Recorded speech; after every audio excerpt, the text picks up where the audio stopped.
Nutrition, 5th edition, Chapter 14, Sports Nutrition. Nutrition and physical performance. Exercise promotes health and reduces the risk of chronic diseases. The ACSM defines physical fitness as the ability to perform moderate to vigorous levels of physical activity without undue fatigue and the capability of maintaining this level of activity throughout life. You've got cardiorespiratory fitness. This is the ability of the body's circulatory and respiratory systems to supply fuel during sustained physical activity. Muscular strength is the ability of the muscle to exert force during an activity, and muscular endurance is the ability of the muscles to continue to perform without fatigue. This slide shows the guidelines for physical activity. Be active. Perhaps the most important aspect of increasing physical activity is to have fun. Energy systems, muscle, and physical performance. The muscular system contains 3 types of muscle: smooth, cardiac, and skeletal. The body uses 3 systems to produce energy for physical activity: ATP, CP energy system, which is anaerobic; 2 is the lactic acid energy system, which is anaerobic; and 3, the oxygen energy system, which is aerobic. First, the ATP-CP energy system.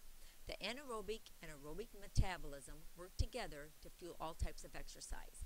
During the early minutes of high-intense exercise, the ATP-CP energy system and lactic acid energy system provide most of the energy.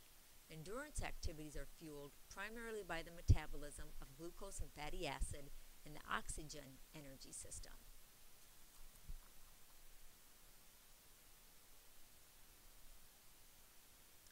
The lactic acid energy system. During short events requiring power and speed, the lactic acid energy system supplies much of the energy. Because the lactic acid system does not require oxygen, these events are anaerobic events.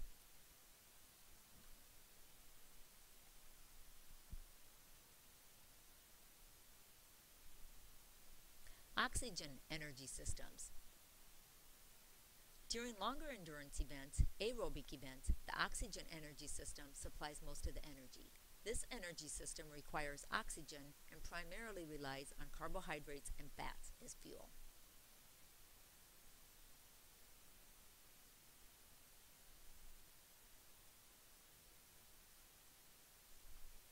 The teamwork and energy production. The anaerobic and aerobic continuum. Most activities use ATP from both anaerobic and aerobic energy systems. However, the 100-meter dash is considered completely anaerobic, and the marathon is considered completely aerobic.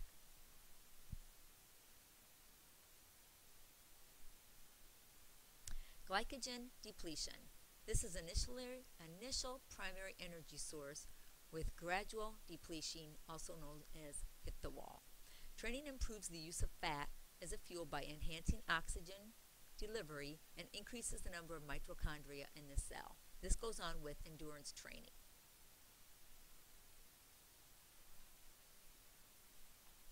Glycogen depletion as muscle glycogen levels decline, fatigue, and eventually exhaustion set in.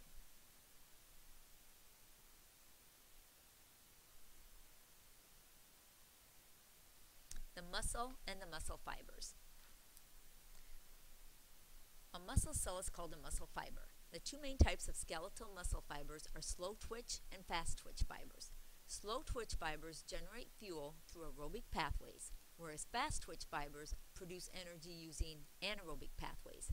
Fast twitch fibers can exert more force but have limited endurance.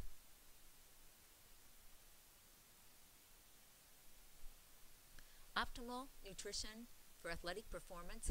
Underlying foundations are similar to the basic principles of the dietary guidelines for Americans. The differences are increased fluid needs and increased energy needs. Energy intake and exercise. The priority equals adequate energy intake by eating small, frequent meals. Maintain metabolism, improve nutrient intake, achieve desired body composition, support a training schedule, and reduce energy. Or I'm sorry, not reduce energy, reduce injuries. Reduce injuries. Carbohydrate and exercise. High carbohydrate diets basically increase glycogen stores and extend endurance. Carbohydrate loading and carbohydrate intake before exercise, during exercise, and following exercise. A high carbohydrate diet prior to competition helps maximize glycogen stores and endurance. Carbohydrate loading is a process of adjusting carbohydrate intake and training intensity to maximize glycogen stores just before an event. Consuming carbohydrates soon after exercise enhances the rebuilding of glycogen stores. Carbohydrates should be our major source of energy. In the athlete's diet, it should come from complex carbohydrates. This can provide fiber, iron, and B vitamins. Athletes need carbohydrates so that muscle glycogen stores and blood glucose concentrations will be adequate for training and competitive events. Likewise, carbohydrates are necessary to replenish those glycogen stores after intense exercise.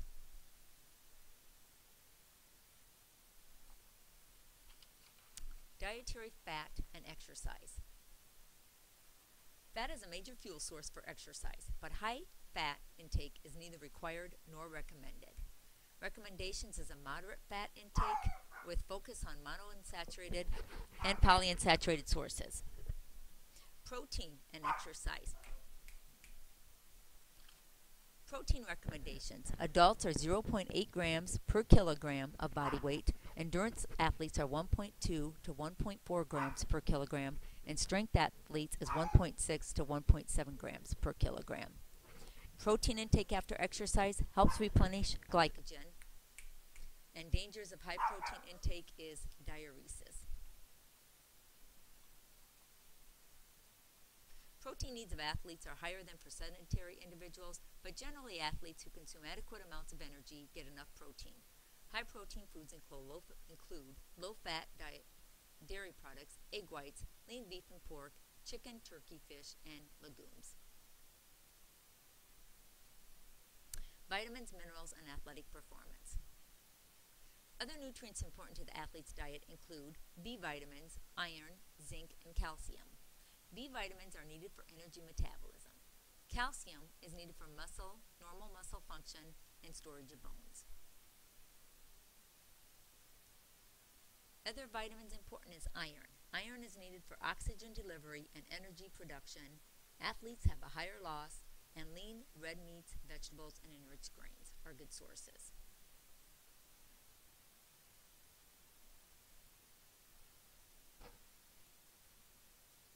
Fluid needs during exercise.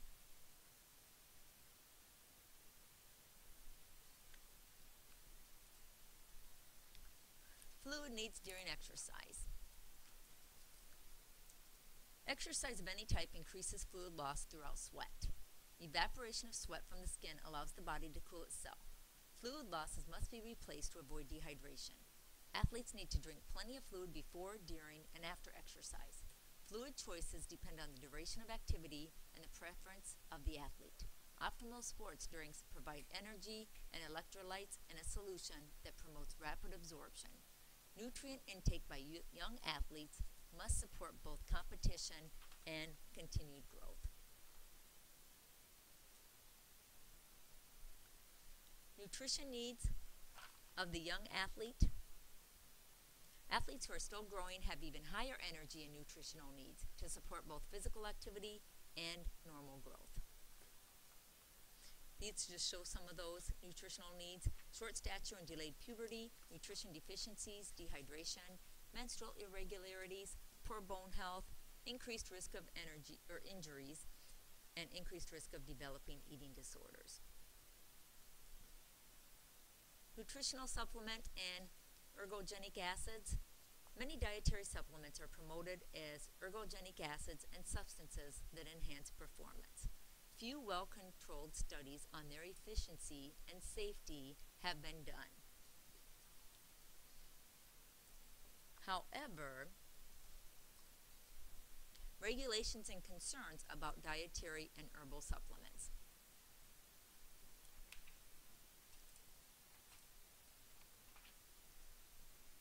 With these, they show convenience supplements. dietary concerns, regulations about concerns of dietary and herbal supplements, the Dietary Supplement Health and Education Act, the contamination of products. They could be purchased from other countries, and they may contain substances that are not shown or on the package label. The different types of nutrition supplements and ergogenic aids. First one is convenient supplement. This is a meal replacement, powders, ready-to-drink supplements, energy bars, and energy gels. They represent the largest segment of the nutrition industry. Weight gain powders. One common way athletes try to increase muscle mass is to add extra calories from protein to their diet. Studies have consistently shown adding an extra 500 to 1,000 calories per day will promote significant weight gain. It says that protein powders are an easy way to do just that. However, only 20 to 35% of the weight gained on high-calorie diets is muscle. The remaining amount of weight gained is actually fat. The amino acids, branched-chain amino acids, are often used as an anti-catabolic compound in an effort to decrease the breakdown of body tissue. These amino acids, HMB, also known as hydroxymethylbutyrate, beta-hydroxysovalsarate, and 3-hydroxysovalsarate, is a metabolic of the essential branch-chain amino acid leucine, allowing quicker recovery and increased lean body mass and strength. Creatine. Creatine has become a popular supplement based on the theory that increasing muscle creatine would prolong short-term energy availability and improve performance in short-term high-intensity activities, such as weightlifting. Several well-controlled studies have shown improvement in muscle strength when creatine supplements was added to a strength training regimen. But creatine supplements also might improve the explosive power needed for sprints. However, these supplements appear to have no benefit for aerobic training. And the last one is antioxidants. As we exercise, our muscles consume more oxygen than when we are at rest. Increased oxygen consumption leads to increased production of free radicals. These free radicals can damage our cell membranes and our DNA, leading to conditions such as cancer, aging, and a number of degenerative diseases.